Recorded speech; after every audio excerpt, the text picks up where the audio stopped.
For the Beaver Radio Network, I'm Brian Schultz. BSU football team lost a heartbreaker last weekend at Duluth. Go back on the road to St. Cloud State this weekend, joined by quarterback Jordan Hein out of Perham. You're out a couple of weeks with the injury. Your arm certainly seems to be just fine. Over 460 yards passing. Did you know you had that in you with the limited mobility that you had? I didn't really know what to expect. O-line did a great job blocking, and our receivers made a ton of big plays for me. So just had to sit back there in the pocket and just let it rip. You always hear in sports, game time decision. At what point did you know you were starting? Friday. That's when I officially got cleared and knew I was going to go. So Friday afternoon is when I knew I was going to play. Still nothing like that first snap and that first time you got to run for your life. What was that like? It was good to be back. It was killing me to be out. I've never missed a football game in my life until this year, so it was tough. But the guys, they responded, got two big wins, and unfortunately we couldn't get one this last weekend. It was one of the strangest games I have ever listened to on the radio. At one point you're down 41-18, 4 minutes or so into the fourth quarter, and said, all right, I'll start getting ready for a hockey broadcast. And 5 minutes later you're within 8.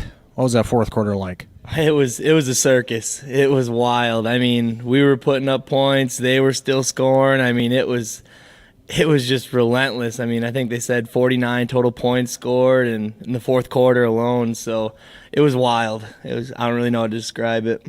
What was it that your receivers were doing to get open and get separation, and you were able to drop a ball in there?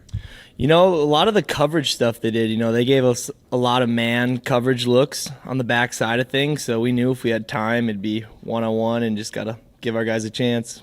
You guys have lived and died by the run this year. Last 3 games, almost 1,100 yards rushing, which is unbelievable.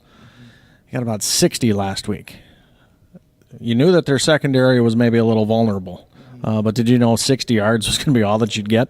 No, definitely not. I mean, I think a big part of that was time of possession. If you look at it, Duluth had the ball 43 minutes, we did for 17, and we were in such a big hole that we had to abandon the run. So, I mean, looking at it, we didn't think we'd only get 60 yards, but if in a normal game, we probably would have gotten more, but we just had to go through the air and try to score as fast as possible. A couple of weeks that you were out, how much were you able to help Nick and Jared out?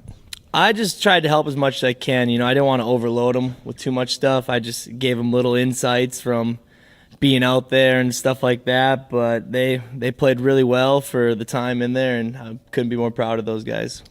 You know that 2 losses makes the playoffs a bit of a long shot right now. What is the immediate goal for you guys right now? 1-0 this week. I mean, that's our goal every week, but that won't change. I mean, we understand that with 2 losses, we're on the bubble now, and we have to win out and by X amount of points and whatever else, but we're just focused on winning each week out now. St. Cloud's always been a tough place to play. They might not have as talented of a team, but it doesn't really matter when you go on the road in this league, no matter where you're going, does it? No, not at all. This is a tough league, and everywhere we go is going to be a tough game. Best of luck. Thank you.